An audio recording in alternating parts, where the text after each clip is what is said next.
मुझे हार्दिक प्रसन्नता है एक बार फिर से भारत प्रज्ञा प्रतिष्ठान के इस कार्यक्रम में सम्मिलित होते हुए। विषय जटिल और गंभीर है और मैंने वेदवर्धन जी से, रवि प्रभात जी से कहा ही था कि मैं इसका अधिकारी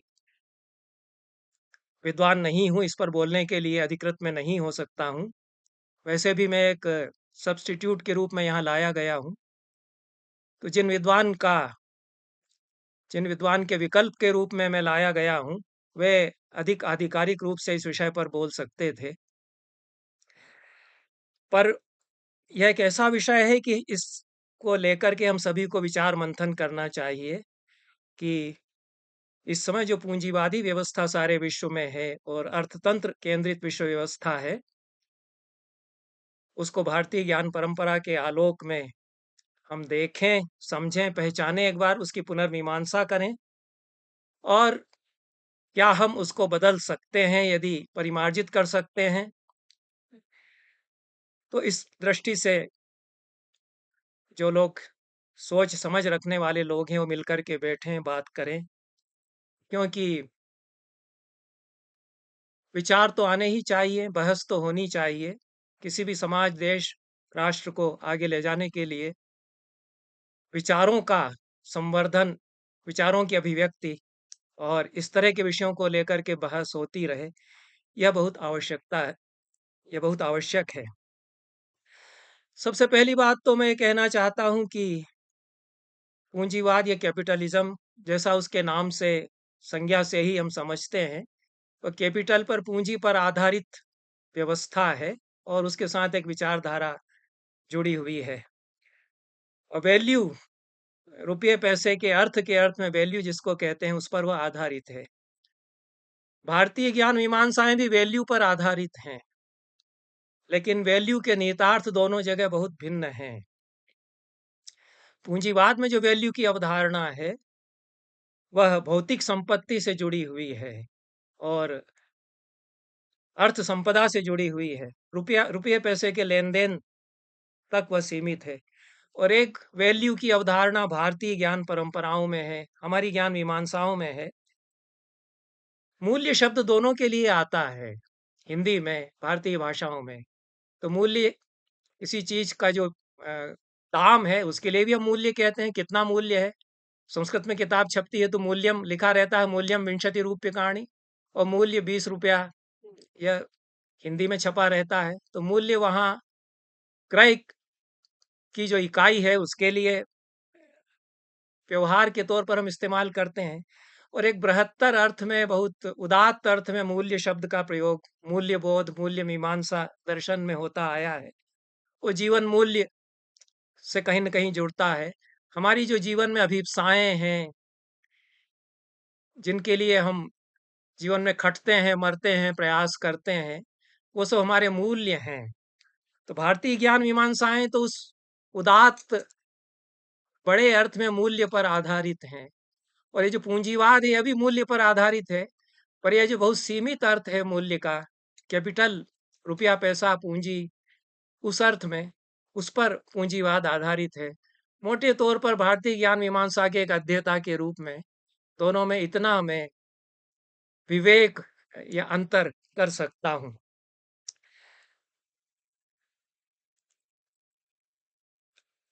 यह जो पूंजीवाद है, जिसकी आधुनिक अर्थशास्त्र में एक तरह से नींव, इसके जो पहले विचारक कदाचित माने जाते हैं, हो सकता है कि मुझसे बोलने में चूक हो यहाँ पर, क्योंकि ये मेरा विषय नहीं है, मैं तो कह ही चुका हूँ। आदरणीय कुठियाला जी या अन्य लोग इसमें सुधार कर सकते हैं। लेकिन 18वीं शताब्दी में एडम स्मिथ अर्थशास्त्री हुए और उन्होंने आर्थिक विचारों की दृष्टि से कुछ रूपरेखा प्रस्तुत की विश्व के अर्थतंत्र की। और बाद में मार्क्स उनसे प्रेरित हुए और मार्क्स ने जो द्वंद्वात्मक भौतिकवाद की, ऐतिहासिक भौतिकवाद की अवधारणाएं प्रस्तुत की, उन पर जो आर्थिक विचार एडम स्मिथ के हैं, उनकी प्रेरणा रही है। और अपने दर्शन की दृष्टि से वे हीगल से अवश्य प्रेरित हुए। तो पूंजी की एक अवधारणा मार्क्स बनाते हैं, जिसमें किस प्रकार से विश्व में विकास हुआ है एक ऐतिहासिक भौतिकवाद का एक द्वंद्वात्मक पद्धति से, उसके अंतर्गत वे कहते हैं कि एक आदिम साम्यवाद की अवस्था विश्व के आद्य समाजों में रही है, जिसमें कि सब समान है, पूंजी का बंटवारा समान है और कोई शासता शासक नहीं है, तो गण है वहाँ पर। वह एक अ, आदिम युग की अवस्था है। और ये एक मेरा ख्याल है कि नंबूद्रिपाद जो अच्छे मार्क्सवादी विचारक हैं हमारे यहाँ के, उन्होंने एक किताब इस पर लिखी है, India from primitive communist to communism to slavery. तो एक आद्य साम्यवाद भारत में भी प्राचीन काल में रहा है। यह जो हमारे यहाँ के मार्क्सवादी हैं, जो भारतीय परंपराओं का अध्ययन करते हैं, वे भी यह मानते हैं, मार्क्स भी ऐसा मानते हैं। तो एक जो प्रागैतिहासिक जितने भी समाज हैं, उनमें एक साम्यवाद की व्यवस्था रही है। यह आगे चल के जब पूंजी आती है तो ये बदलती है, और रुपये पैसे का लेन-देन जब शुरू होता है, तो कैपिटल आती है और खरीद फरोख्त के सिद्धांत बनने लगते हैं, व्यवस्थाएं बनने लगती हैं। तो किसी न किसी रूप में पूंजीवाद आता है। तो आदिम साम्यवाद के पश्चात मार्क्स कहते हैं कि सामंतवाद आता है, फ्यूडलिज्म आता है। फिर पूंजीवाद कई रूपों में आता है, और उसमें वो अंतिम परिणति उसकी बताते हैं कि औद्योगिक पूंजीवाद जब आता है, और औद्योगिक पूंजीवाद जब अपनी परिणति पर पहुंचता है, तो सर्वहारा की क्रांति होती है। और औद्योगिक औद्योगिक पूंजीवाद जब तक रहता है तो हैव्स और हैव्स नॉट, ये दो, जिनके पास अर्थतंत्र जिनके काबू में है, ऐसे लोग, और जिनका शोषण हो रहा है, शोषक और शोषित, इन दो वर्गों में बटा रहता है समाज। और इसको सर्वहारा जो प्रोलेटेरियत हैं वो इसको पलटते हैं, ऐसा मार्क्स बताते हैं।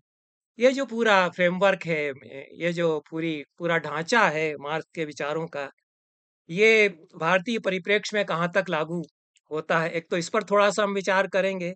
एक सीमा तक यहाँ तो लागू होता ही है कि वैदिक काल के पहले जो समाज है, जिसकी क्षीण स्मृतियां वेदों में हैं, महाभारत में भी बहुत हैं, उसमें कहीं न कहीं एक आद्य साम्यवाद रहा है, और वो बाद में भी चलता रहा है। जो हमारे गण रहे हैं, उनमें किसी न किसी रूप में गणतंत्र जहाँ-जहाँ रहे हैं, वो उसका सातत्य कहीं न कहीं प्रकारांतर से चला आ रहा है।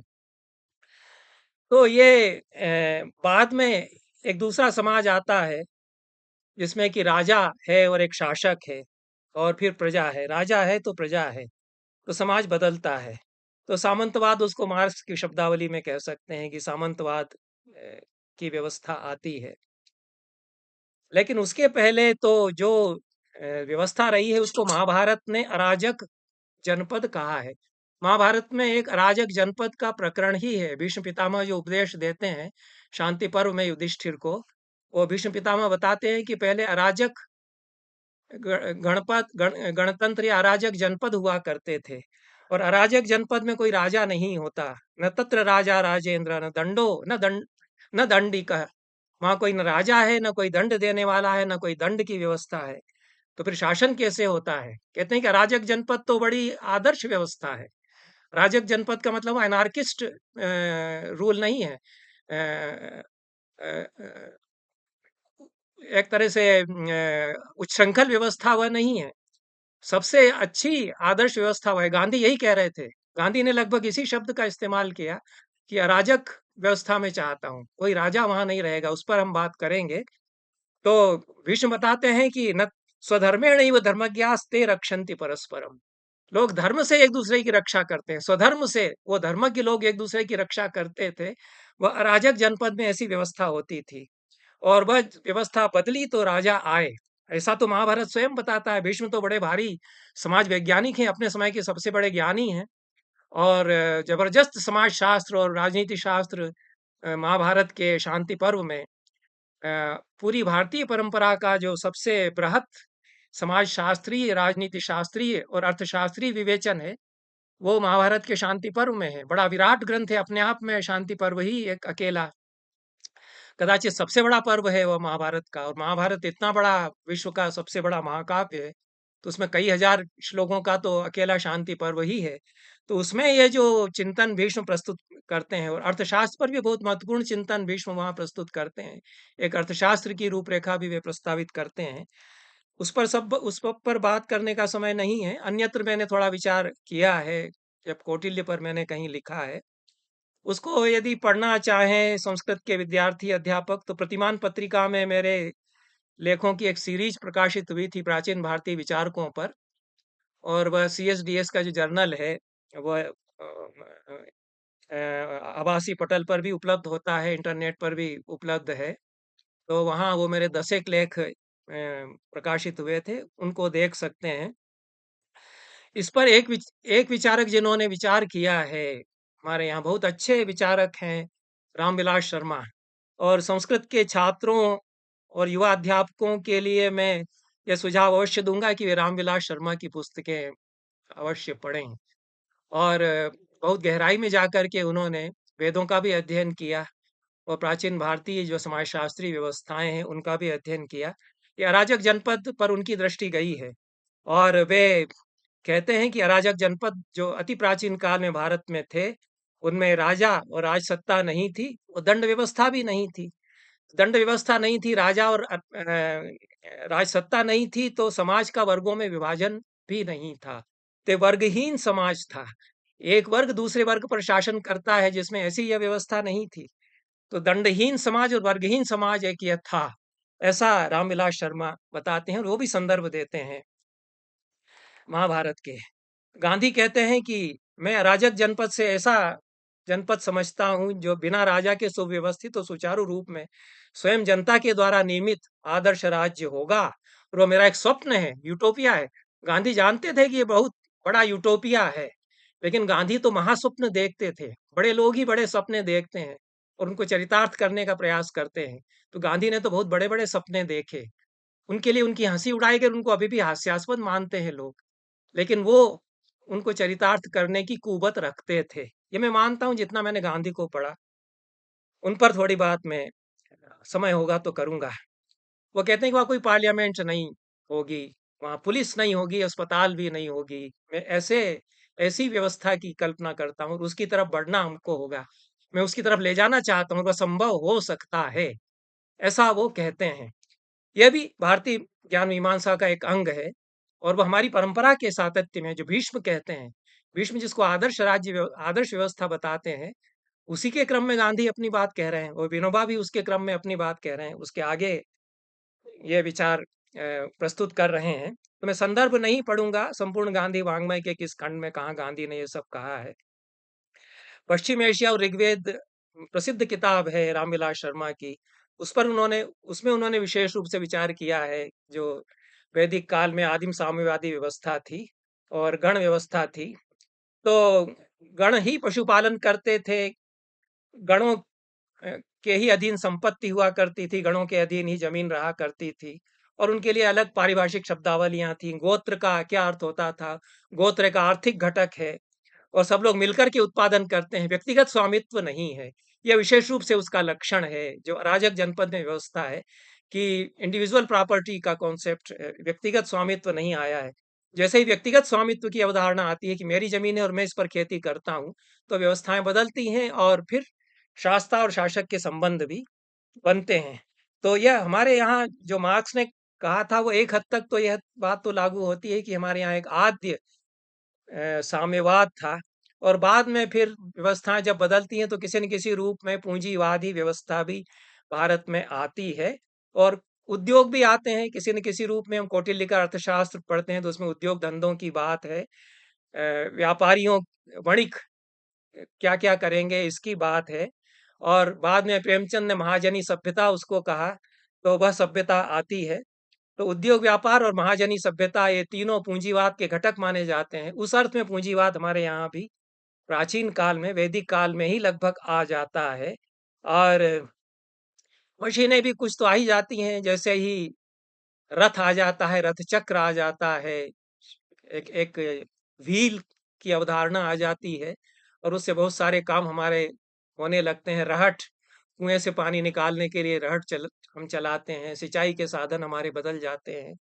तो गाड़ियाँ, बैलगाड़ियाँ, शकट आने लगते हैं। अग्नि का हम उत्पादन जैसे ही करते हैं तो औज़ार, जैसे ही औज़ार आते हैं और मशीन किसी न किसी रूप में आती है तो फिर पूँजी की अवधारणा।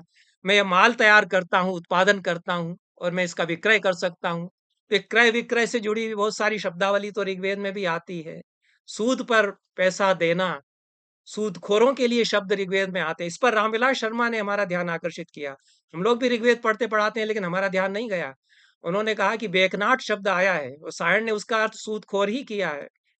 और पणि क्या करते थे, पणि किस प्रकार से व्यवसाय करते थे। इंद्र जो है, इंद्रो बेकनाटान परा करोति, ऐसे कुछ मंत्र में अष्टम मंडल में शब्द आया है। तो मंत्र आया है। तो इंद्र जो सूदखोर लोगों को हटाता है, उनको उनको उनका संहार करता है, ऐसा वहाँ तो सूदखोर लोग हैं और पणि हैं जो व्यापार करने वाली एक पूरी कम्युनिटी है।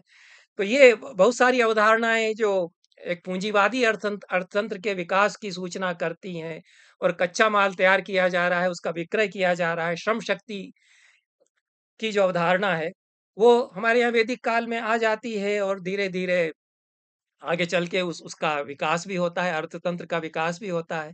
जब हम कौटिल्य के अर्थशास्त्र पर विचार करेंगे तो उसमें विशेष रूप से इसके विकास को हम देखते हैं।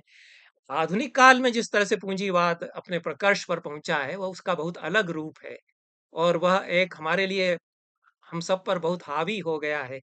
जिस व्यवस्था की हम बात कर रहे हैं, वैदिक काल में पूंजीवाद की व्यवस्था है या गुप्त काल में या मध्यकाल तक भी जो भारत में पूंजीवादी व्यवस्था यदि किसी न किसी रूप में आते हैं, आज की शब्दावली में हम उसको यदि पूंजीवादी वादी व्यवस्था कहते भी हैं, तो यह आधुनिक पूंजीवाद से बहुत अलग प्रकार की व्यवस्था है और क्यों अलग है इस पर भी मैं आऊँगा कि वो किस तरह से भिन्न हो जाती है।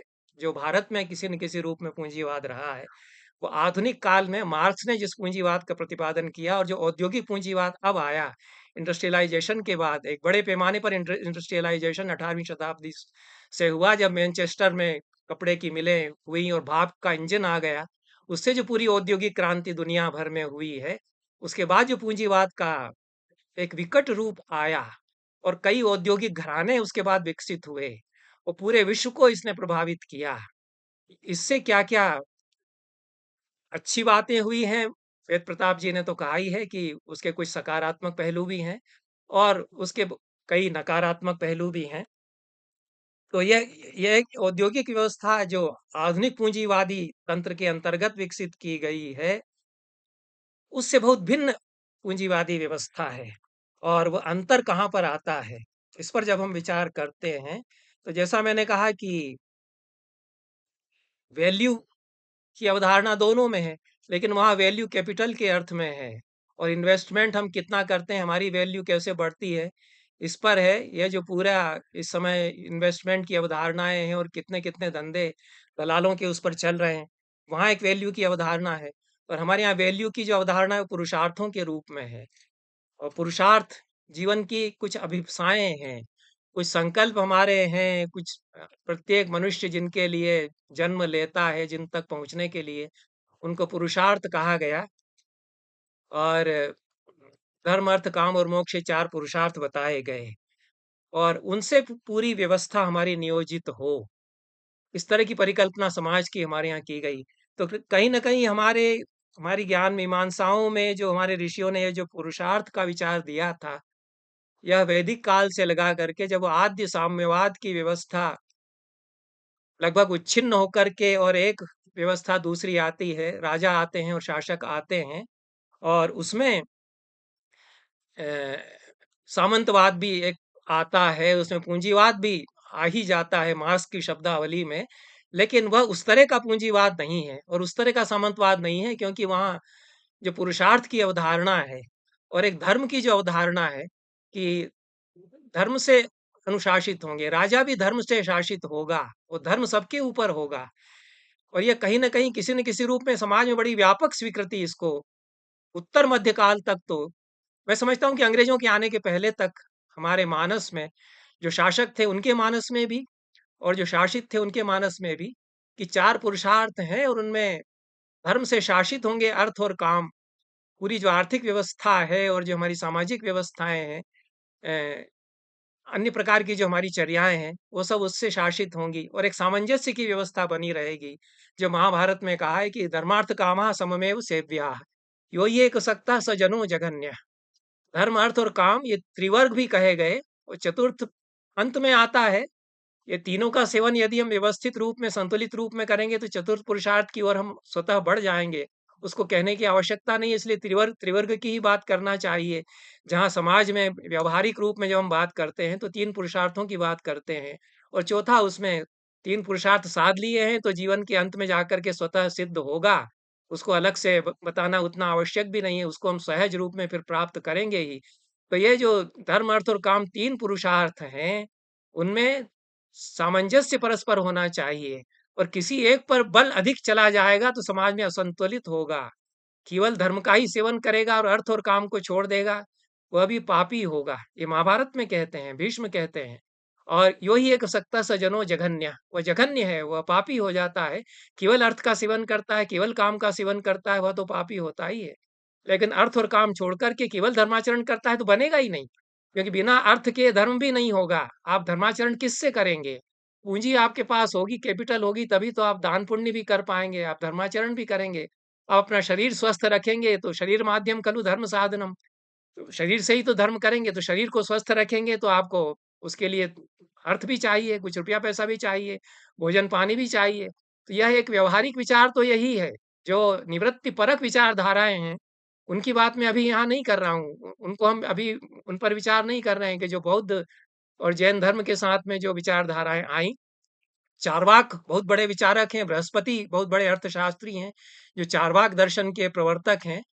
वो जो बातें करते हैं और फिर उसकी परंपरा में कौटिल्य जो अर्थशास्त्र में बातें करते हैं, तो वो जिस तंत्र, जिस जिस समाज व्यवस्था की परिकल्पना करते हैं, उनमें आप ईश्वर को मानते हैं या नहीं मानते हैं, ये प्रश्न नहीं है। आप मंदिर में जाके पूजा करते हैं या नहीं करते हैं, ये प्रश्न नहीं है।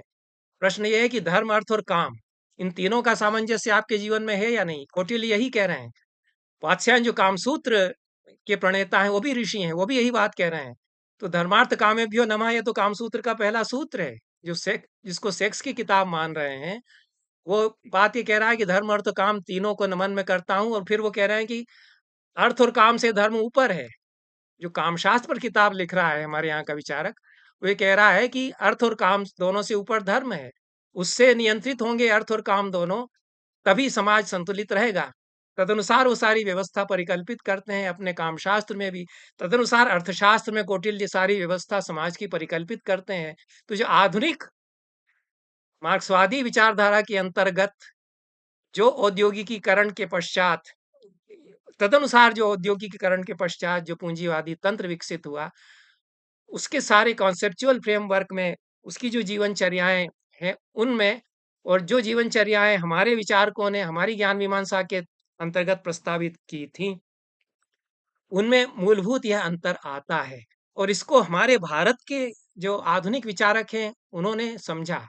मैंने सबको नहीं ज़्यादा पढ़ा, मैं अपने अज्ञान को स्वीकार करता हूँ कि मैंने दीनदयाल उपाध्याय जी के एकात्म मानवतावाद का अध्ययन नहीं किया। मैंने गुरु गोलवलकर के किताबों का मैंने अध्ययन नहीं किया। मैं एक अलग धारा से आया हुआ व्यक्ति हूँ। मैंने इनको नहीं देखा, मैंने इनको देखना ही आवश्यक नहीं समझा, उस पर मैं चर्चा भी नहीं करना चाहता। मेरी कुछ लाइन अलग रही है और उस नाते बहुत जगह विवादास्पद भी मैं रहा हूँ, उसकी भी मैं चर्चा नहीं करूँगा। लेकिन साहित्य के विद्यार्थी हैं, अगर हिंदी के विद्यार्थी होंगे तो उन्होंने रामचंद्र शुक्ल का नाम सुना होगा। बड़े विचारक हुए रामचंद्र शुक्ल, हिंदी साहित्य के आचार्यों में बड़े आचार्य हुए। तो चिंतामणि उनकी किताब है, कोर्स में भी पढ़ाई जाती है हिंदी में। मेरा हिंदी साहित्य भी मेरा विषय नहीं रहा है, लेकिन मैं थोड़ा उलट-पुलट लिया करता हूँ।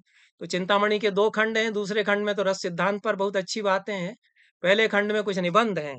तो चिंतामणि के एक निबंध में रामचंद्र शुक्ल कहते हैं, वो उद्धरण में पढ़ूंगा थोड़ा-सा। इस दुःखमय संसार में सुख की इच्छा और प्रयत्न प्राणियों का लक्षण है। ये तो न्याय दर्शन में गौतम भी कहते हैं। यह लक्षण मनुष्य में सबसे अधिक रूपों में विकसित हुआ है। सभी विचारक मानते हैं कि दुःख प्राणेच्छा और सुख की अभिप्सा हर मनुष्य करता है। मनुष्य की सुख, आगे कहते हैं, मनुष्य की सुखेच्छा कितनी प्रबल, कितनी शक्तिशाली निकली, न जाने कब से वह प्रकृति को काटती छांटती संसार का उलट करती आ रही है। वह अनंत है, आनंद का अनंत प्रतीक है। वह इस संसार में न समा सकी, तब कल्पना को साथ लेकर उसने कहीं बहुत दूर स्वर्ग की रचना की। चतुर्वर्ग में इसी सुख का नाम काम है। और चतुर्वर्ग की बात करते हैं, दुख प्राणेच्छा और सुख अभीप्सा, सुखाभीप्सा। ये जो मनुष्य के ये दो लक्षण हैं, व्यावर्तक हैं, वो चतुर्वर्ग से कहीं न कहीं जुड़ते हैं। और रामचंद्र शुक्ल फिर कहते हैं कि यद्यपि देखने में अर्थ और काम बहुत अलग दिखाई पड़ते हैं, पर सच पूछिए तो अर्थ काम का ही एक साधन ठहरता है, साध्य रहता है काम या सुख। अर्थ है संचय, आयोजन की तैयारी की भूमि, काम भोग भूमि है। मनुष्य कभी अर्थ भूमि पर रहता है, कभी काम भूमि पर। अर्थ और काम के बीच जीवन बाँटता हुआ वह चलता है। दोनों का सामंजस्य सफल जीवन का लक्षण है। आगे जो बात रामचंद्र शुक्ल कहते हैं, वो 3 उदाहरण देते हैं। वो बहुत बाद के उदाहरण हैं और अच्छे उदाहरण हैं। मैं उनको बहुत विचारणीय उदाहरण मानता हूँ। वो कहते हैं कि अकबर के जीवन में अर्थ और काम का सामंजस्य रहा, क्योंकि अकबर के लिए धर्म इन दोनों के ऊपर था। और जितना अकबर को मैंने अध्ययन किया है, उस पर आप असहमति प्रकट कर सकते हैं और उस पर चर्चा करने का यहाँ समय नहीं है, मैंने अन्यत्र बात की है। यह उन्होंने ठीक कहा है। तो उसके जीवन में एक सामंजस्य रहा, उस सामंजस्य को उसने जीवन में निभाने की कोशिश की। औरंगज़ेब बराबर अर्थभूमि पर रहा, इसके कारण असंतुलित, पूरा उसका तंत्र असंतुलित हुआ, उसने एम्पायर अपनी विकसित की।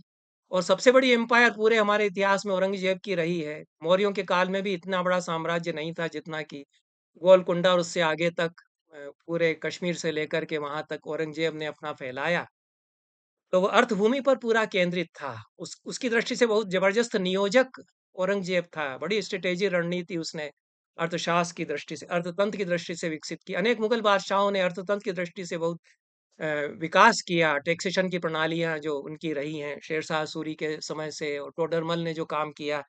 तो ये अर्थतंत्र पर केंद्रित व्यवस्थाएँ अनेक हमारे यहाँ उत्तर मध्य काल में, मुगल काल में भी आईं।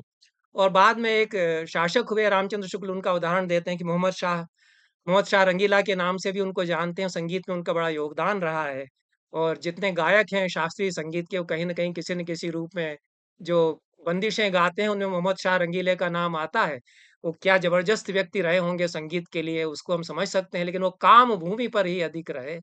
वो विलास में, रंग में और काम साधना में, काम यहाँ सेक्स से अर्थ बिल्कुल भी नहीं है।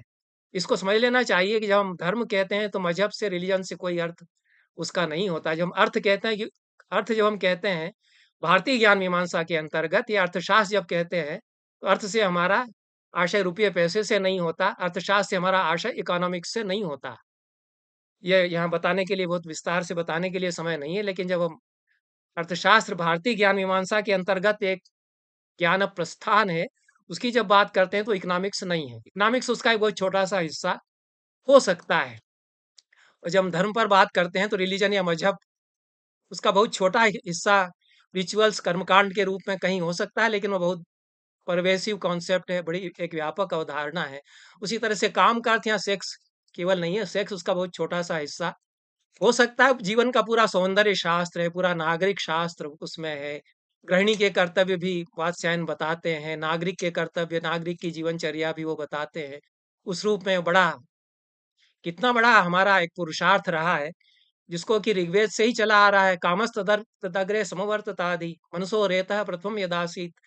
प्रथम विकार मन का जो हुआ, वह तो काम था, और उससे ही फिर सब कुछ संसार चला, यह कहते हैं। वात्स्यायन इसी को लेकर के तो आगे बढ़ते हैं कि 2 काम के रूप वो बताते हैं। तो ये जो धर्म, अर्थ और काम, तीनों पुरुषार्थ, उन तीनों का जो व्यापक स्वरूप है, जिसमें कि धर्म केवल मजहब नहीं, जिसमें कि अर्थ केवल इकोनॉमिक्स नहीं, और जिसमें कि काम सेक्स नहीं।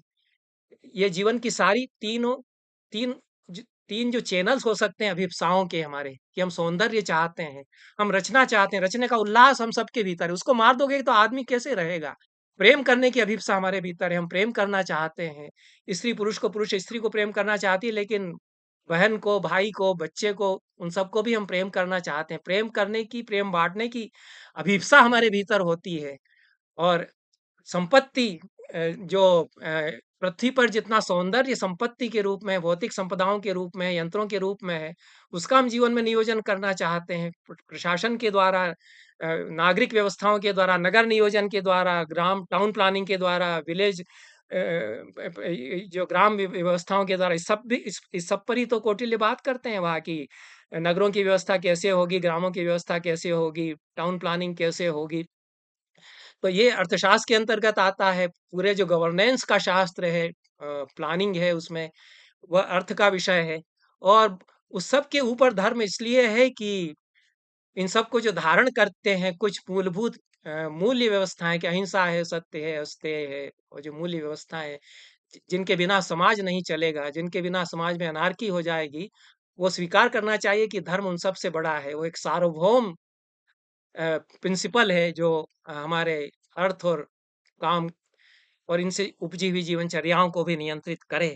तो यह हम अकबर के समय तक किसी न किसी रूप में हमारे भीतर, यह हमारे मानस में यह स्वीकृति रही है कि यह जीवन के जो पुरुषार्थ हैं वो, उनमें जो त्रिवर्ग है वह धर्म के द्वारा शासित होना चाहिए।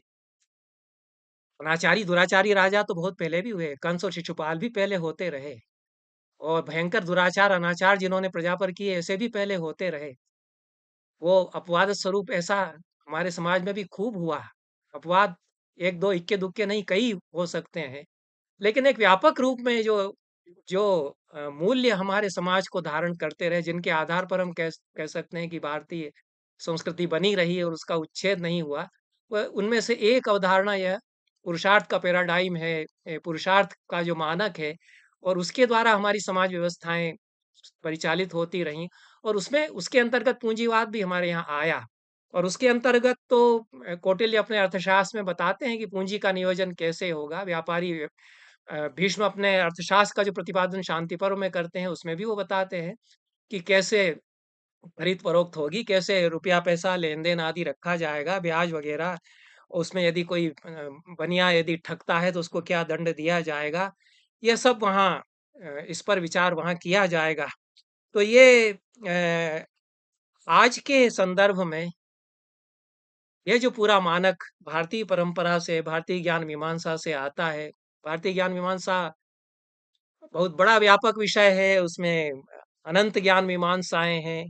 जितनी भाषाएं हैं उतनी ही ज्ञान मीमांसाएं। एक तो ऐसी बात मैं कहता रहता हूँ, तो केवल संस्कृत में ही ज्ञान मीमांसा, भारत की ज्ञान मीमांसा केंद्रित हो, ऐसा नहीं है। जितनी भाषाएं हैं हमारी, वो हजारों भाषाएं हैं हमारे देश में। संविधान में 22 या 24 भाषाएं हैं, फिर उसमें 127 भाषाएं और हैं, और फिर उसमें 500-100 और बोलियां उपबोलियां आ जाती हैं। हालांकि बोलियां उपबोलियां कहना मैं सही नहीं मानता हूँ। तो हजार एक जो भाषाएं हैं, उन सब की अपनी अपनी, उन सब में अपनी ज्ञान मीमांसा है। भाषा अपने आप में एक अधिष्ठान है ज्ञान मीमांसा का, उसकी हम उपेक्षा करते हैं। यह एक विकृति हमारे बीच में आई। तो भाषा पर अगर ध्यान नहीं देंगे तो ज्ञान मीमांसाएं संवर्धित नहीं होंगी। और एक ज्ञान मीमांसा ऐसा हम मान लेंगे तब भी ज्ञान मीमांसाओं का विकास नहीं होगा, क्योंकि अन्यान्य भाषाओं में, यहाँ तक कि जो आदिवासी समाज है उनकी भाषाओं, उनके समाजों में भी ज्ञान मीमांसाएं रही हैं, और वो बहुत उपादेय भी हो सकती हैं। तो उन सब में कुछ तत्व ऐसे हो सकते हैं जो आज की व्यवस्था के लिए उपादेय हो सकते हैं। उसमें से एक विचार केवल आज के इस व्याख्यान के लिए मैं यह कह सकता हूँ कि जो एक पुरुषार्थ की अवधारणा हमारे विचारकों ने रखी, और उसको कैसे फिर लागू कौटिल्य करते हैं, किस प्रकार से गांधी उसको करते हैं या विनोबा उसको करते हैं, इन्हीं तीनों पर जितना समय बचा है उसमें मैं संक्षेप में बात करने का प्रयास करूंगा। इतनी लगभग इतनी भूमिका के बाद कौटिल्य अर्थशास्त्र के पहले अधिकरण के पहले अध्याय में जो पहला सूत्र है, उसमें वो कहते हैं कि पृथ्वी का लाभ और पालन करने की शिक्षा देने वाला शास्त्र अर्थशास्त्र है। इस पृथ्वी से जो कुछ प्राप्त हो सकता है, प्राप्त कैसे हो, और इस पृथ्वी का पालन कैसे किया जा सकता है, दोनों पर बराबर वजन देते हैं। पृथिव्या लाभे पालने च यावंती शास्त्राणी, ऐसा कहते हैं कि कई अर्थशास्त्र हो सकते हैं। उन सबको विचार में करके और अर्थशास्त्र एक निर्मित कर रहा हूँ। तो पृथिव्या लाभे पालने च यावन्ति अर्थशास्त्राणि पूर्वाचारी प्रस्थापितानि, और भीष्म का भी अर्थशास्त्र है, उसको भी जानते हैं। तो ये पृथ्वी का लाभ भी हो और पालन भी हो, वहाँ दोनों पर वजन है। हमारे यहाँ जो कैपिटलिज्म आया, जो पूंजीवाद आया, उसमें पहले पक्ष पर ही पूरा ध्यान है। लाभ हमको कितना हो और पालन उससे कितना हो पाएगा, इस पर ध्यान नहीं।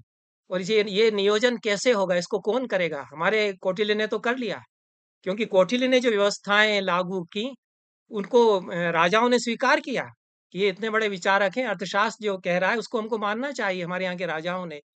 और धर्म मेरे लिए मेरे ऊपर है, ये हर राजा मानता ही था, अगर थोड़ी बहुत उसमें तानाशाही का विचार नहीं आ गया है, कंस नहीं बन गया है, वह तानाशाह नहीं बन गया है। ऐसे तो कई राजा हुए भी जो तानाशाह हो गए, और जिन्होंने मान लिया कि हम तो खुद ही, हमारे यहाँ की अभी आ गया ना विचार कि राजा ईश्वर रूप है, तो उसने मान लिया कि मैं ही ईश्वर हूँ, मैं जो कहता हूँ वो तो ईश्वर है, तो मैं चाहूँ वो जो कुछ कर सकता हूँ, मैं 1000 रानियां रखूंगा, मैं ये सब करूंगा, मैं ये सब कर सकता हूँ, ऐसा भी उसके भीतर भीतर विचार आ गया।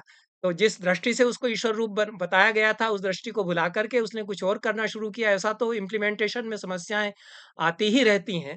लेकिन मोटे तौर पर जो कौटिल्य ने एक एक तंत्र दिया हमारे यहाँ, और उसमें उन्होंने कहा कि इंद्रिय जय इस शास्त्र का लक्ष्य है। तो बताइए, बड़ी विचित्र बात है कि अर्थशास्त्र की किताब वो लिख रहे हैं, अर्थशास्त्र की किताब में केवल इकोनॉमिक्स की बात वो नहीं करते हैं, सारे जीवन की गवर्नेंस की बात वो करते हैं कि राजा अपने जीवन को कैसे शासित अनुशासित करेगा। राजा की दिनचर्या बताते हैं, वो तो बड़ी रिगरस कठोर दिनचर्या है, सुबह 4 बजे से उठ के क्या क्या वो करेगा, शास्त्र भी उसको पढ़ना चाहिए, इतनी इतने घंटे उसको ये काम करना चाहिए। राजा की तो बड़ी हालत खराब हो जाती होगी अगर वो कौटिल्य के अर्थशास्त्र के अनुसार जीवन वो करते थे, ज्यादातर राजा मानते थे। यहाँ तक कि मैं तो थाईलैंड में रहा 3 साल, तो मुझे बताया गया कि वहाँ के जो राजा हैं वो कौटिल्य के अर्थशास्त्र को अपने लिए एक गाइड बुक मान करके और शासन करते हैं। 2 किताबें उनके लिए बहुत बड़ी प्रेरणा स्रोत रही। एक तो रामायण जो वहाँ पर पहुँच गई, और रामायण का बड़ी घुल-मिल गई उनके जीवन में, और अपने आप को राम का प्रतिनिधि मान करके वहाँ के राजा राज्य करते हैं। मतलब रामा डायनास्टी वहाँ चलती रही, रामनवम का राज्य था जब हम वहाँ थे 3 साल के लिए। वो 90 साल के थे।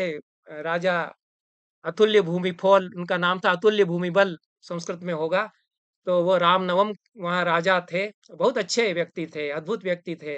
उनकी बात करने का समय नहीं है, लेकिन वो राम और रामायण में जो व्यवस्था है, राम की जो राज्य व्यवस्था है, उसके अनुसार हम उसके प्रतिनिधि बन कर के राज चलाते हैं, ऐसा वो मानते थे। हमारे यहाँ भी कई राजा इसी तरह से शासन करते रहे, अपने आप को कहीं न कहीं से रघुवंश से जोड़ते रहे, और रघुवंशियों ने जैसे शासन किया वैसा शासन हम करने का प्रयास करते हैं। ये आदर्श उनके पास रहा, और कौटिल्य का आदर्श रहा। तो कौटिल्य ने कहा कि कृष्णम ही शास्त्रमिदम इंद्रिय जयः। ये जो पूरा शास्त्र है, यह इंद्रिय जय का शास्त्र है। इंद्रियों के वश में रह करके और काम करने का शास्त्र नहीं है। इंद्रियों पर विजय प्राप्त करके और जीवन चलाने का की शिक्षा अर्थशास्त्र देता है। मैं जो अर्थशास्त्र बताता हूँ, उसमें जो जीवनचर्याएं मैं बताता हूँ, वे इस प्रकार से नियोजित होती हैं कि जो इस शास्त्र का अभ्यास करते हैं वे इंद्रियों पर विजय प्राप्त कर सकेंगे, और तदनुसार समाज का और अपने जीवन का नियोजन कर सकेंगे। ये आरंभ में भी कौटिल्य ने कहा, और अंत में फिर कहा उन्होंने कि ये इंद्रिय जय के लिए मैंने ये शास्त्र लिखा है। तो आगे चल के बहुत सारी जो व्यवस्थाएं देते हैं, उसमें संभुय समुत्थान की अवधारणा है कि मिलकर के प्रजा के सारे लोग कैसे काम करेंगे, राजा और प्रजा में सहयोग कैसे होगा। बहुत सारी जो योजनाएं हैं वो प्रजा खुद अपनी तरफ से कर ले, राजा प्रेरित करे कि आप लोग मिलकर के ये काम कर लीजिए, इतनी नहरें आप अपनी कम्युनिटी बना करके ये बनवाइए, करिए, राजा उसमें सहायता करेगा। इस तरह की बहुत सारी व्यवस्थाएं कौटिल्य ने दी हैं। और एक बड़ी अवधारणा जो कौटिल्य ने दी है वो कंटक शोधन की अवधारणा है, ये समझना चाहिए। और हमारे जो संविधान बना, जो हमारी व्यवस्थाएं बनी, उनमें बहुत दुर्भाग्य की बात है कि सारी अवधारणाएं नहीं आ पाई। तो कौटिल्य कंटक शोधन में कहते हैं कि राजा का दायित्व है कि खुद दरियाफ्त करता रहे कि क्या क्या दुख हैं प्रजा में, शिकायतें लेकर लेकर के लोग पहुंचे और पार्लियामेंट में सवाल उठे तभी ध्यान जाए, ऐसा नहीं। राजा का दायित्व है, इसीलिए तो राम इतने गुप्तचर भेजते थे, और एक एक छोटी छोटी सी बात का पता लगाते थे कि क्या दुख है किसी को।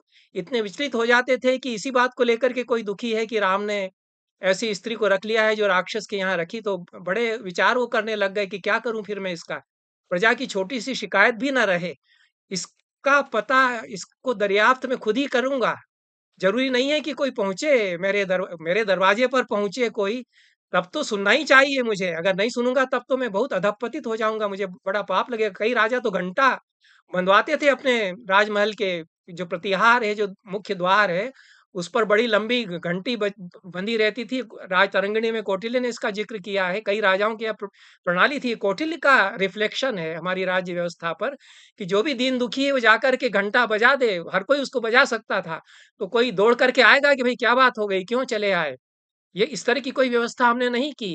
हमारे संविधान में, हमारी गवर्नेंस में, हमारी राज्य सरकारों में, हमारी पार्लियामेंट की व्यवस्थाओं में ये जो कंटक शोधन है, उसमें राजा को स्वयं आगे बढ़कर के प्रजा के दुखों का निवारण, कष्टों का निवारण, कष्ट या दुख क्या है इसका पता करते हुए उसको करना चाहिए। आप देखेंगे कि कैसे जो बेसिक कॉन्सेप्ट है वो बदल जाते हैं। हमारे यहाँ पब्लिक सर्वेंट है, वो कहते हैं कि पुलिस भी पब्लिक सर्वेंट है, और जो आईएएस है वो भी पब्लिक सर्वेंट है। मुझे कहीं भी नहीं लगता कि वो पब्लिक सर्वेंट है। बुरी लगती है मेरी बातें, मेरा अनुभव रहा है। मैं वाइस चांसलर था, तो मैं जिस यूनिवर्सिटी का वाइस चांसलर था वो सीधे केंद्रीय शासन के अधीन थी। और जो chief secretary, joint secretary, additional secretary और अतिरिक्त सचिव, फलां सचिव, उनके पास जाना पड़ता था, मीटिंगों में बैठना पड़ता था। उनको तो कहीं नहीं लगा कि वो ये मानते होंगे कि हम पब्लिक सर्वेंट हैं। हम शासन करने वाले हैं, यही उनके दिमाग में है। ये कैसे आ गया, क्यों नहीं इस पर विचार होता है? ये सवाल मैं उठाता हूँ कि जितने आईएएस हैं उनके मानस में ये कीड़ा रेंगता रहता है कि हम राज करने वाले लोग हैं, हम गवर्न करते हैं। हम तो यूनिवर्सिटी के वाइस चांसलरों को भी गवर्न हम करते हैं, और सारी व्यवस्थाओं को गवर्न हम करते हैं। कटु सत्य है ये, लेकिन ये अनुभूत सत्य है। इस जो पुलिस है वह भी यही समझती है कि हम दंड देने वाले, गवर्न करने वाले लोग हैं, और कहते हम उनको हैं कि पब्लिक सर्वेंट है। अब हमारे यहाँ कौटिल्य में एक भृत्य शब्द आया। अब भृत्य का जो कॉन्सेप्ट है वो क्या है? भृत्य तो संस्कृत के लोग यहाँ बैठे हुए हैं, भ्री धातु से बना है, तो भ्रियते इति भृत्य है। जिसका भरण पोषण किया जाए वो भृत्य होगा।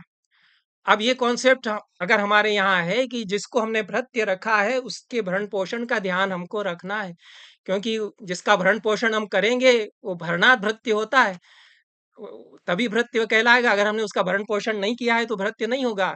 इसीलिए राम एक एक इकोनॉमिक्स, एक अर्थशास्त्र की प्रस्तावना राम जो करीब 50-75 सवाल करते हैं भरत से, चित्रकूट मिलाप में, वाल्मीकि रामायण में, जो क्रिटिकल एडिशन है आप लोग जानते होंगे, बड़ौदा का जो संस्करण है वो क्रिटिकल समीक्षित पाठ वाला संस्करण है, उसमें 51 प्रश्न है।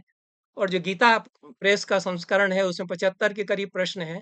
तो उसमें आप देखिए कि राम स्वयं कितने बड़े अर्थशास्त्री हैं, और बहुत सारे जो सवाल करते हैं वो एक अर्थशास्त्री के सवाल हैं। तो वो सवाल करते हैं कि जो तुम्हारे भृत्य हैं और जो सैनिक हैं उनको जो पगार है वो तुम नियमित रूप से दे देते हो या नहीं? ये एक अर्थशास्त्री का सवाल है। जो जो राजा उसकी जगह हुआ है उससे वो सवाल कर रहा है कि ऐसी व्यवस्था तुमने कर रखी है या नहीं? तुमने तुम्हारे राज्य में औरतें, महिलाएं, बच्चियां सुरक्षित महसूस करती हैं या नहीं? उनको वे आश्वस्त हैं, इसके लिए तुम प्रयास करते रहते हो या नहीं? ये सवाल राम करते हैं।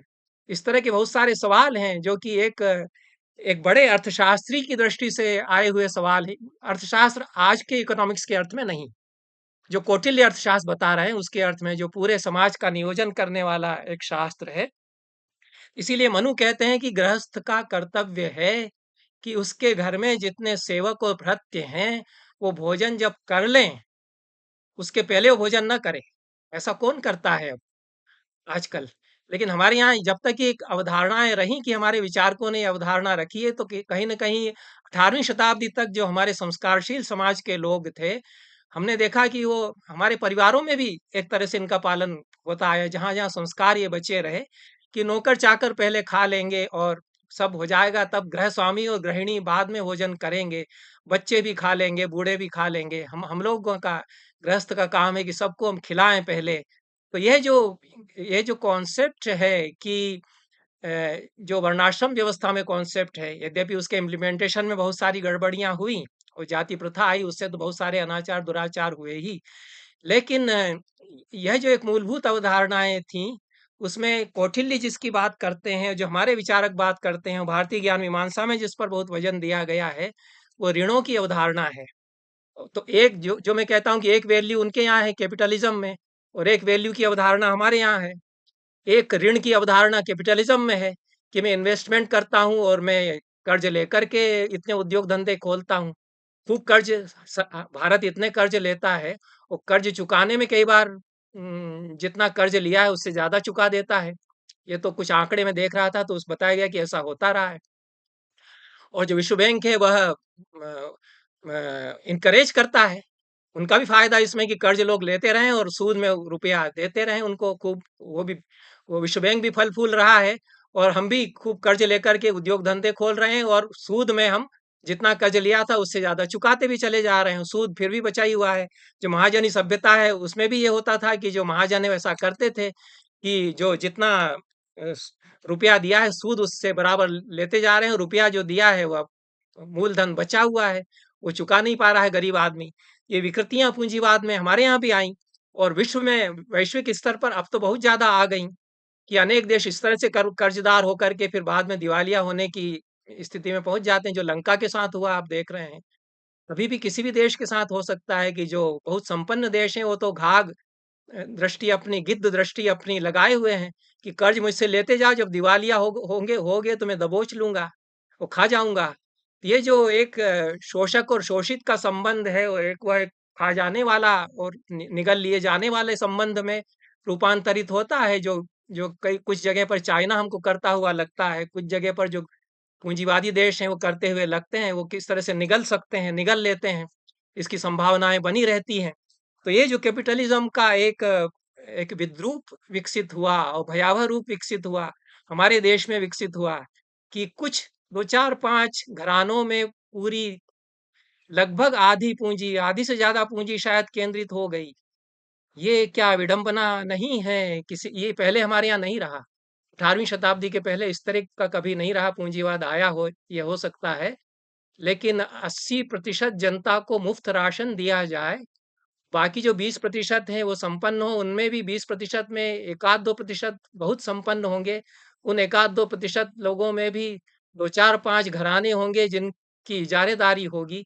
यह जो व्यवस्था कायम हुई और इससे जो विसंगतियां पैदा हुई, इससे बहुत सुसामंजस्य भी हुआ, मैं स्वीकार करता हूँ।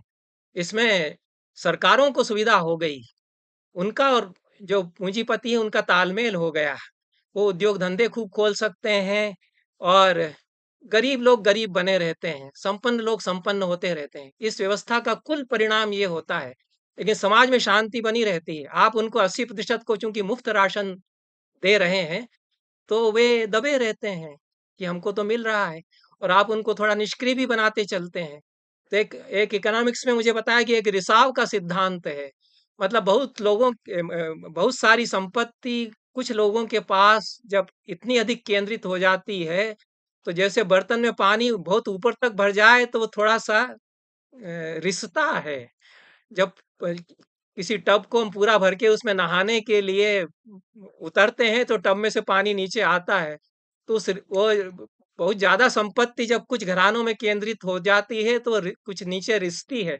वो लोग उसमें डुबकी मारते हैं तो नीचे पहुंचती है, वो रिस्कर के नीचे।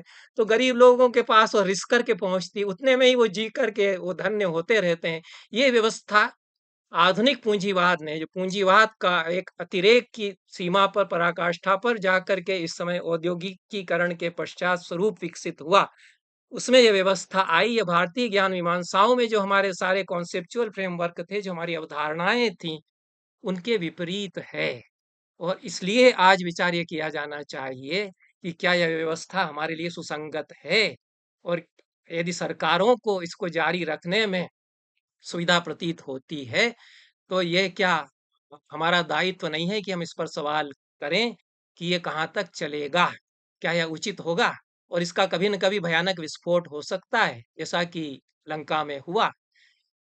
खुदा न करे कि ऐसा हो, भारत में ऐसा नहीं हो सकता है। हमारे यहाँ संस्कार बचे हुए हैं, हमारे यहाँ कुछ अभी भी दूसरी तरह की व्यवस्थाएं समानांतर रूप से बनी हुई हैं। दान पुण्य हमारे यहाँ बहुत करते हैं, मंदिर बनते हैं, कुछ दान धर्म की अवधारणाएं बनी हुई हैं।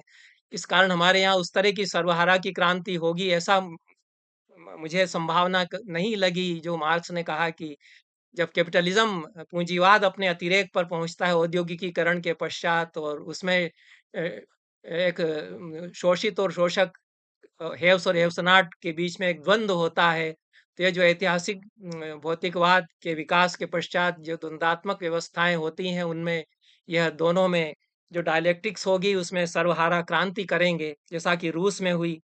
मार्क्स को ये पता नहीं था कि रूस में आगे चल के क्या हो जाएगा। तो यदि उनको आभास होता तो वो शायद संशोधन करते। तो यह भी समझा जाना चाहिए कि मार्क्सवाद एक कोई स्थिर विचारधारा नहीं थी उस तरह से, जैसे गांधी ने कहा कि गांधीवाद कोई एक स्थिर विचारधारा नहीं है, कोई फोजिलाइज्ड विचारधारा नहीं है। ये निरंतर विकसित होने वाली विचारधारा। गांधी अपने आप को निरंतर विकसित करते हैं, तो मार्क्स भी अपने आप को निरंतर विकसित तो कर ही रहे थे। मार्क्स के बारे में जितना मैंने पढ़ा, बजरिए रामविलास शर्मा, तो रामविलास शर्मा बताते हैं कि मार्क्स बहुत अच्छे कवि थे शुरू में। उन्होंने जो कविताएं लिखी वो वेदांत के बहुत करीब है। उन्होंने तो उदाहरण दिए हैं और अनुवाद किया है उसमें, मार्क्स की जर्मन की कविताओं का। तो बहुत सारी कविताएं उनकी ऐसा लगता है जैसे उपनिषदों का काव्य हो। वो मार्क्स आगे चल के और जो अर्थशास्त्र विकसित करते हैं उसमें भी कुछ विकास आगे चल के होता है। तो मुझे लगता है कि वो मार्क्स ने भारत के बारे में जो कहा, वो उनको बाद में पता चलता कि भारत में अब ऐसा ऐसा नहीं हो रहा है जो जैसा मैं समझता हूँ। तो शायद वो अपनी अवधारणाओं में तब्दीली करते। उनको पता होता है कि विश्व में क्या होगा आगे चल के, तो वे अपनी अवधारणाओं में तब्दीली करते। इसीलिए रामविलास शर्मा कहते हैं कि मार्क्सवाद वो नहीं है जो केवल मार्क्स बता गए हैं। हम उसको जिस रूप में विकसित करते हैं अपनी देश की धरती पर, अपने देश की जमीन पर, वो हमारे लिए वामपंथी सोच होगा, वो हमारे लिए विचारधारा होगी। इसलिए वो ऋग्वेद की तरफ जाते हैं और उपनिषदों की तरफ जाते हैं कि उनमें जो साम्यवाद की विचारधारा प्रतिपादित है, मैं उसकी बात करता हूँ। तो एक साम्यवाद हमारे यहाँ भी है, और वह हमारे यहाँ वैदिक साम्यवाद हो सकता है, उपनिषदों में प्रतिपादित साम्यवाद हो सकता है। जो हमारी विचारधारा है वो दीनदयाल उपाध्याय का एकात्म मानवतावाद हो सकता है। तो उसमें जो जो अवधारणाएं हैं उनकी, इकोनॉमिक्स की, उनके अर्थशास्त्र की जो अवधारणाएं हैं, क्या हम उनको अपना सकते हैं? और उनको अपनाएं तो कैसे हम उनको इम्प्लीमेंट करेंगे? क्या यह नहीं होना चाहिए था जो महामहोपाध्याय पीवी काणे ने सवाल उठाया? यह तो सभी मानते हैं कि महामहोपाध्याय पीवी काणे बहुत बड़े कानून के विशेषज्ञ थे। उस समय भी उनको माना जाता था और उनको भारत रत्न दिया गया। एकमात्र संस्कृत के पंडित कदाचित जो हुए जिनको कि भारत रत्न दिया गया, मुझे जहाँ तक ध्यान आ रहा है 1956 में नेहरू के समय में, वो पीवी काणे थे। और वो इसलिए दिया गया कि उन्होंने धर्मशास्त्र का इतिहास लिखा और भारतीय कानून के सबसे बड़े व्याख्याकार के रूप में वो प्रतिष्ठित हुए। उनसे भी सलाह ली गई थी जब संविधान बना। तो उन्होंने एक बात कही कि अच्छा है संविधान, इसमें अधिकारों की बात तो बहुत है, लेकिन इसमें कर्तव्यों की बात कम है। तो एक धर्मशास्त्र के मर्मज्ञ के रूप में और क्या कहता आदमी? हमारे जितने धर्मशास्त्र में कर्तव्यों की बात बहुत करते हैं कि ये करे गृहस्थ, ये करे ब्रह्मचारी, ये करे राजा, ये करे, सब क्या क्या करे, कर्तव्य ही ज्यादा वो बताते हैं। अधिकारों की तो बात शायद वो ज्यादा करते ही नहीं है। ये तो आधुनिक एक विचार आया कि मैं अपने अधिकारों को अर्जित करने के लिए जन्म लेता हूँ। जो हमारा ज्ञान, हमारी ज्ञान मीमांसाओं में जो मनुष्य की मूलभूत अवधारणा है कि हर मनुष्य कुछ कर्ज चुकाने के लिए जन्म लेता है। वो 3 ऋण हैं, 3 कर्ज हैं, उनको चुकाने के लिए वो जन्म लेता है। एक एक ऋषि ऋण है, एक गुरु ऋण है, एक देव ऋण है। इन तीनों को चुकाते जाना ही जीवन है। ठीक है?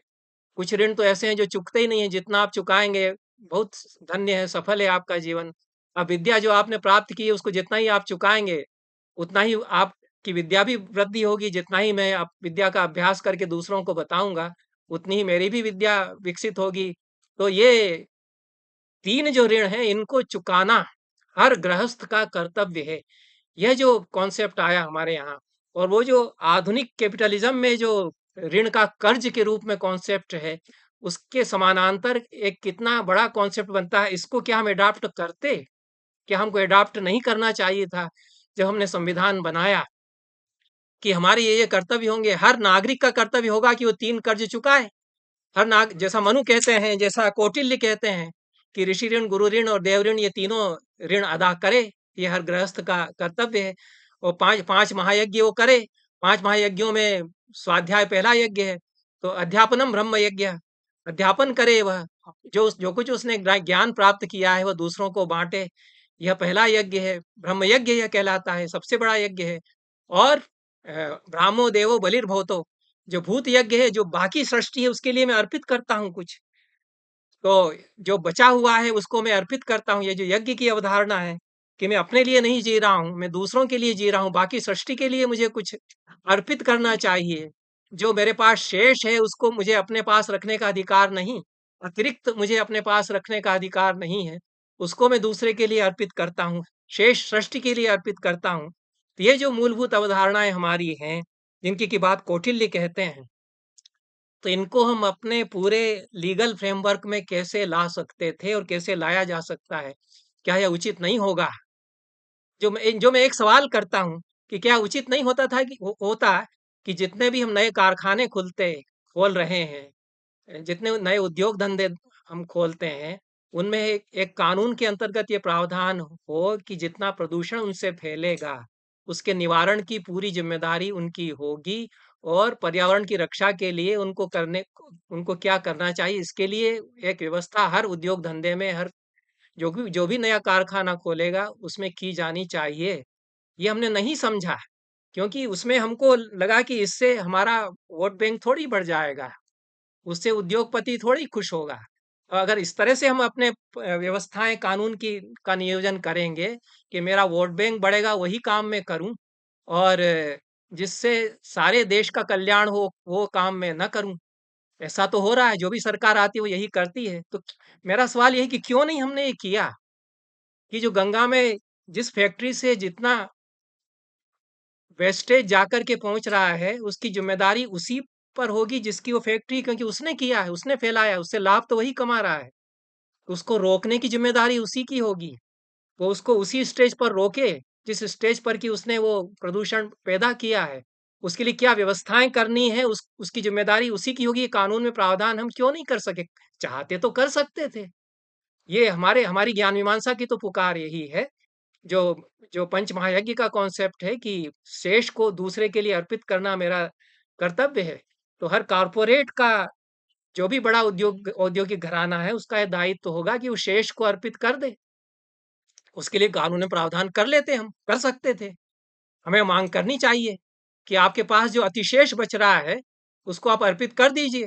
किस रूप में आप अर्पित करेंगे उसके लिए व्यवस्थाएं बना लेनी चाहिए। पर्यावरण की रक्षा, आप पर्यावरण बिगाड़ रहे हैं इतने इतने उद्योग धंधों के द्वारा, इतनी गंगा आपने प्रदूषित कर दी है, इतनी कितनी नदियां तो मर चुकी हैं। गंगा की तो आप, ठीक है, मेरे गांव की नदी खत्म हो गई, जिस नदी में मैंने स्नान किया था वो नदी वहां नहीं है, उसकी जगह बहुत गंदा नाला बहता है। और ऐसी कई नदियों के नाम आप सर्वे करिए, पूरे देश में कितनी नदियां मर गई, कितनी नदियों कितनी नदियां आप केवल एक छोटी सी गंदी नाली के रूप में हैं। तो और वो नदियां किस तरह से पूरे देश के अर्थतंत्र को धन्य करती थी, बचाती थी। वो नदी मातृक देश की अवधारणा, हमारे अर्थशास्त्र में तो एक नदी मातृक देश है, एक देव मातृक देश है। तो जो नदी जिसकी माता है, ऐसा देश नदी मातृक देश है। तो नदियां तो हमारे लिए माताएं रही। तो ये जो पूरा ये जो औपनिवेशिक तंत्र आया, उसने हमारे दिमागों की धुलाई कुछ ऐसी की कि हम ये भूल गए कि हम कितना बड़ा अनाचार करते हैं।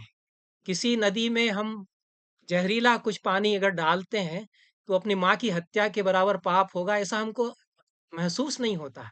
18वीं शताब्दी के पहले जो समाज था उसमें महसूस लोग करते थे। मुझे थोड़ा-सा महसूस होता है, क्योंकि मेरे मन में ये बात थी कि वो नदी तो मेरी माँ है, उसकी गोद में मैं नहाया, उसकी गोद में मैंने तैरना सीखा, जिस नदी की गोद में, वो तो मेरी माँ की तरह है।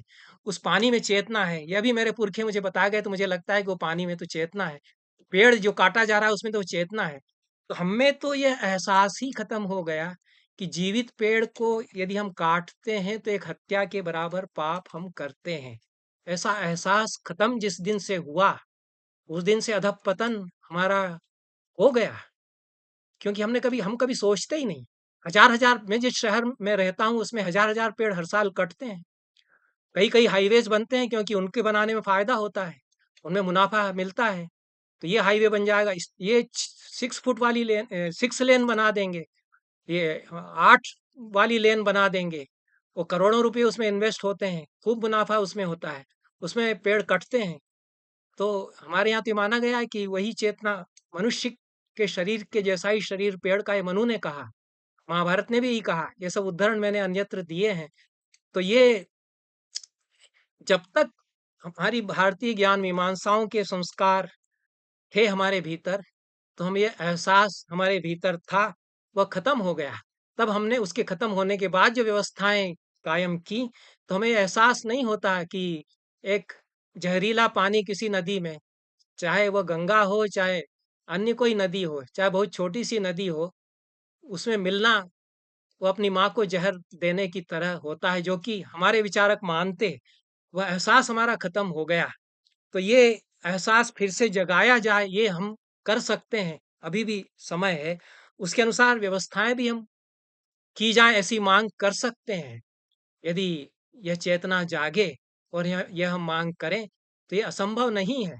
तब फिर यह भी असंभव नहीं है कि गांधी जो कह रहे थे वह संभव हो सके, वह संभावना बनी हुई हो सकती है। तो अब मैं, कौटिल्य ने बहुत सारी जो बातें कही हैं उनको कहने का, अच्छा मैंने शायद अतिरेक तो पहले ही कर दिया है, मुझे ध्यान नहीं रहा, और बहुत सारी बातें मैं छोड़ रहा हूँ।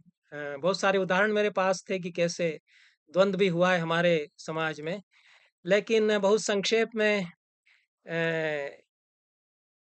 गांधी ने जो सोचा उसके बारे में दो एक बातें मैं कहता हूँ। यह तो गांधी भी मानते थे कि धर्म काम और अर्थ के ऊपर है, और पूरी धर्म की एक अलग अवधारणा उन्होंने रखी। उसमें उन्होंने कुछ नई बातें जोड़ी, जो हम लोग जब बच्चे थे और गांधी का कुछ असर हमारे समाज पर था 1960s में, 1950 और 1960 के बीच में हमारे परिवारों में गांधी का कितना असर था, ये मैंने जब 4-5 साल का बच्चा था तब से देखा है। हमारी दिनचर्याएं बदल गई थी उस समय, उसकी चर्चा मैं नहीं करूंगा, अन्यत्र मैं करता रहा हूँ।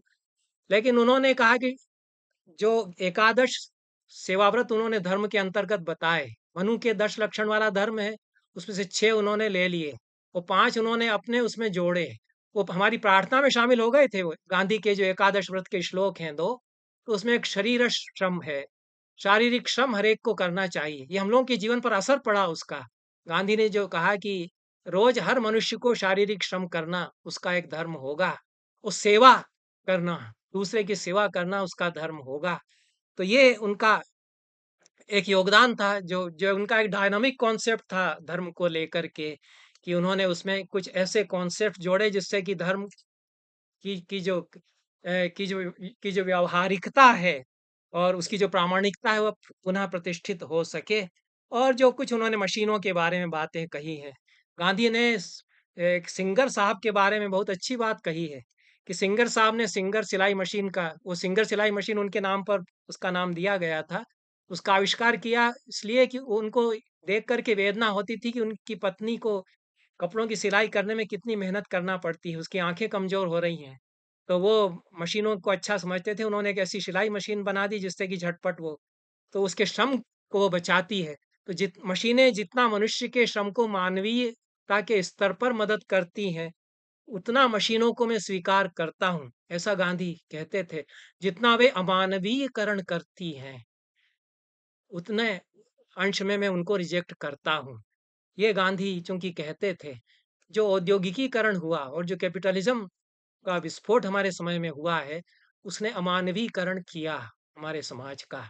इस पर हम लोगों को विचार करना चाहिए।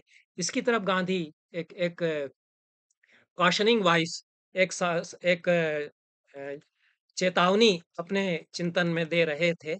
और सेवा की जो उन्होंने बात जिस तरह से कही, उसको किस तरह से हम इम्प्लीमेंट करें, वह उस पर हमारा हमको विचार करना चाहिए।